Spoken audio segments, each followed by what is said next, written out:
A tots us agrada llegir? Moltes vegades trobem gent a la qual no li agrada llegir. Els llibres els hi fan avorrits i molt pesats. També hi ha d'altres els quals els encanta i ho disfruten. En el meu cas, aquesta és la meva historieta amb la lectura. Des de ben menuda, els llibres mai m'havien cridat l'atenció.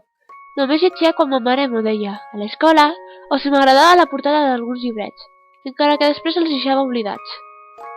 A mesura que vaig anar creixent, em vaig aficionar més i més a la lectura.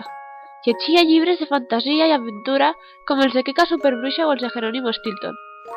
Als 13 anys, gràcies a un mestre de castellà que vam tindre, em van començar a agradar novel·les més extenses i els llibres de filosofia com La joven de las naranjas.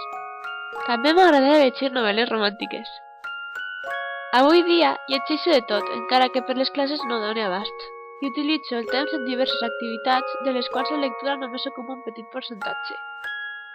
En general, a cadascú li agrada un tipus de lectura, però pense que com que els llibres els fan persones que han tingut una vida i unes experiències, tothom es pot sentir identificat amb un tipus de lectura. Per això, aquestes persones que afirmen que els llibres no els fan el pes és perquè encara no han trobat l'adequat. Eixe llibre que viatjarà al fons del seu cor, fent-los créixer i donant-los noves visions sobre el món que ens envolta.